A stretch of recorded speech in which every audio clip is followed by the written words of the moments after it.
apa kabar semuanya? Kembali lagi dengan YouTube channel aku. Aku berharap kalian semua selalu sehat dan dalam lindungan Tuhan.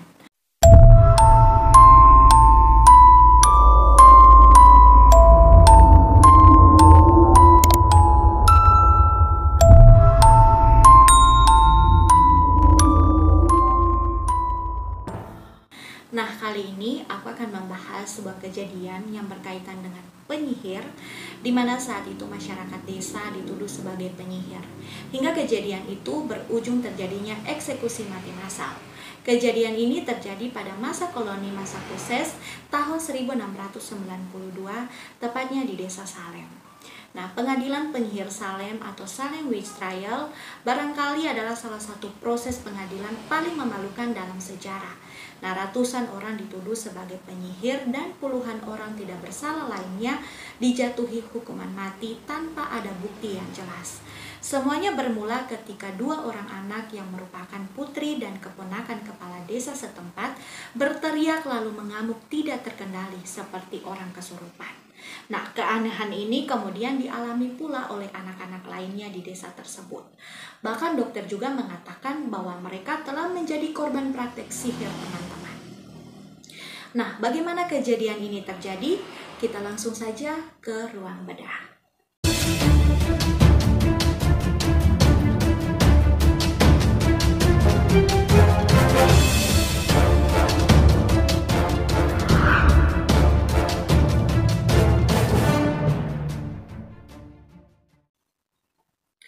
Beberapa abad yang lalu, ada keyakinan bahwa iblis dapat memberi kekuatan sihir yang dapat digunakan untuk menyakiti orang lain. Sebagai balasannya, orang tersebut harus bersedia setia sampai akhir hayatnya. Seperti menjual jiwanya ya teman-teman kepada si iblis ini.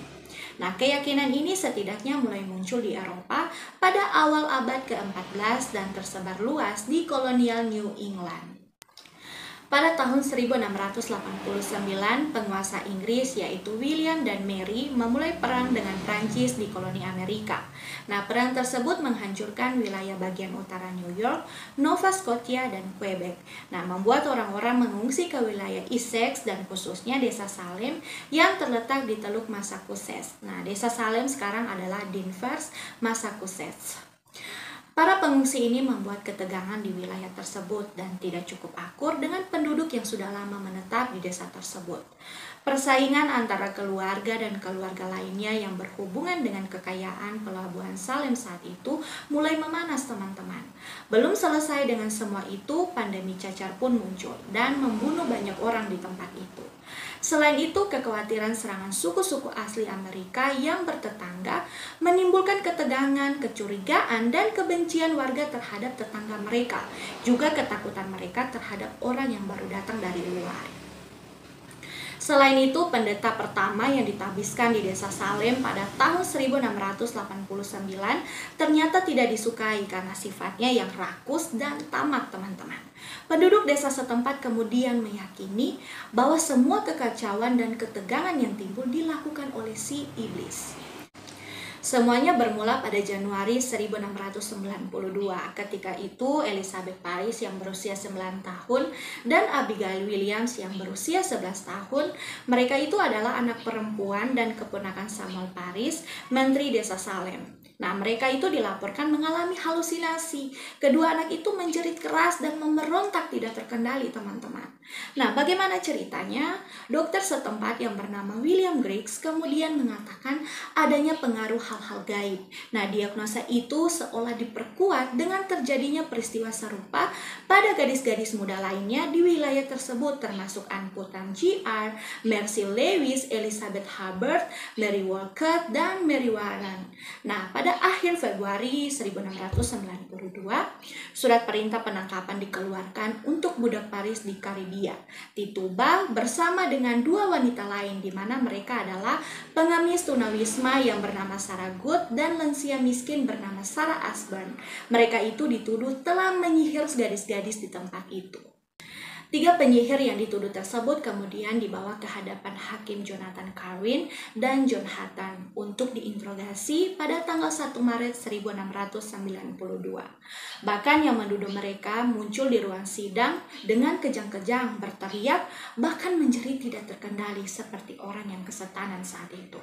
Nah, Sarah Good dan Sarah Asban menyangkal tuduhan yang dituduhkan kepada mereka. Tetapi budak dari Karibia yang bernama Tituba itu mengaku. Dia mengatakan begini, teman-teman. Iblis datang kepada saya dan menawari saya untuk melayaninya. Dia menggambarkan hal-hal rumit tentang anjing hitam, kucing merah, burung kuning, dan pria yang berkulit hitam. Yang iblis inginkan adalah dia menandatangani bukunya, semacam buku perjanjian ya teman-teman. Dia mengakui bahwa dia menandatangani buku itu dan mengatakan ada beberapa penyihir lain yang ingin menghancurkan kaum Puritan. Nah, ketiga wanita itu kemudian dipenjara. Ketika kejadian itu menyebar ke seluruh wilayah, bahkan keluar Massachusetts, sejumlah orang lainnya dituduh, termasuk Martha Corey dan Rebecca North, dan bahkan Putri Sarah Good yang baru berusia 4 tahun pun ikut ditangkap. Tuduhan terhadap Martha Corey sangat memprihatinkan teman-teman, karena wanita itu adalah seorang anggota gereja yang sangat taat di desa Salem. Nah, Putri Sarah Good yang berusia 4 tahun, Dorothy juga ditanyai dan jawaban-jawaban yang penuh dengan ketakutan, diperkirakan sebagai pengakuan teman-teman. Nah, pada bulan April ketika Wakil Gubernur Thomas Danforth dan asistennya menghadiri audiensi, lusinan orang dari desa Salem dan desa-desa Massachusetts lainnya dibawa untuk ditanyai.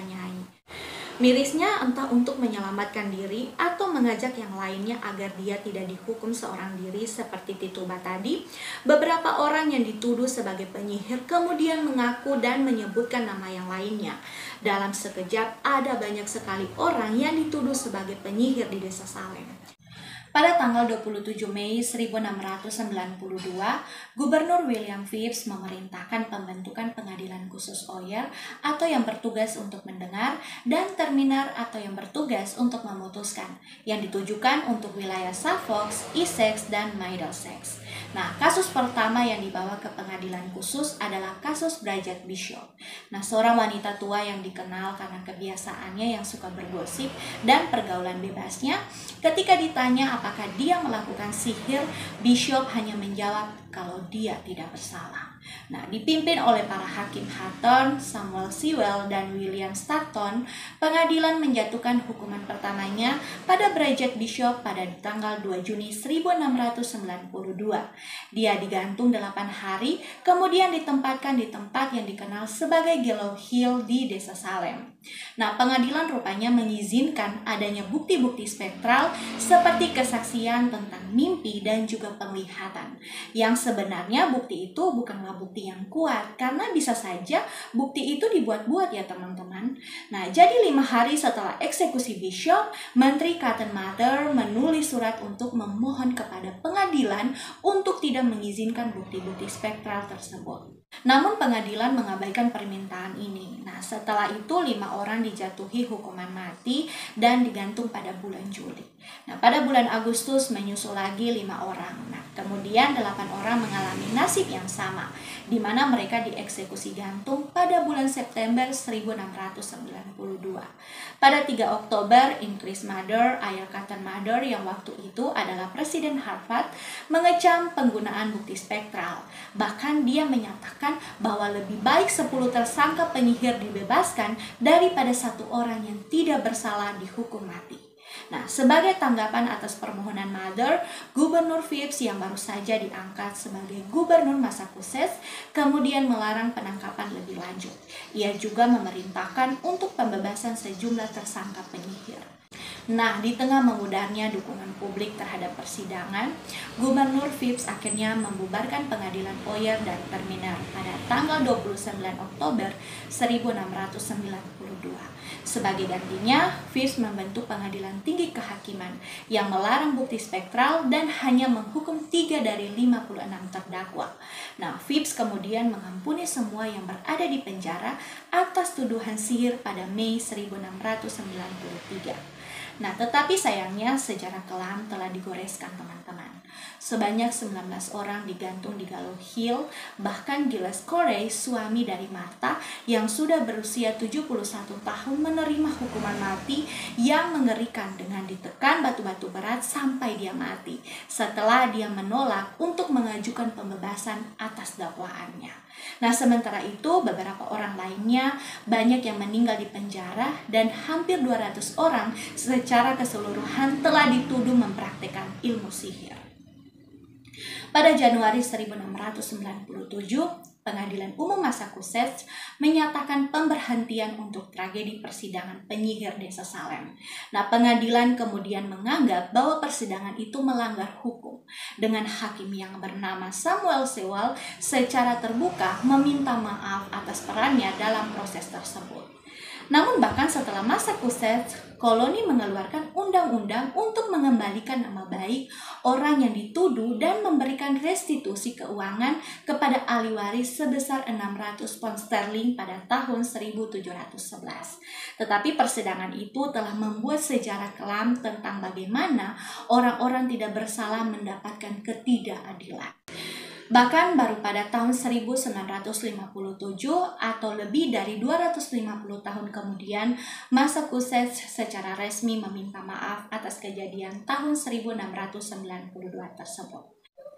Ternyata teman-teman, dari sekian tahun berlalu, semenjak kejadian itu terjadi, barulah diketahui penyebab dari kejadian itu apa. Nah, pada tahun 1976, ada sebuah penelitian yang diterbitkan dalam majalah Science.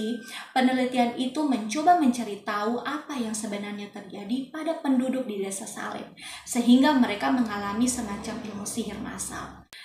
Penelitian tersebut mengungkapkan kalau ternyata penyebab histeria massal di mana orang-orang mengamuk dan berteriak seperti orang kesurupan tidak lain adalah jamur ergot yang ditemukan dalam gandum hitam, gandum sereal, dan sebagainya yang dikonsumsi oleh masyarakat saat itu. Nah, menurut ahli toksikologi, jamur itu dapat menyebabkan gejala seperti delusi, muntah, dan juga kejang kotor. Nah, bagaimana teman-teman menurut kalian dengan video kali ini? Aku pikir hanya ada di Indonesia adanya kesurupan massal. Ternyata di luar negeri juga ada ya teman-teman. Oke deh teman-teman, seperti biasa kalau kalian punya masukan atau tanggapan mengenai video kali ini, silakan masukkan di kolom komentar ya.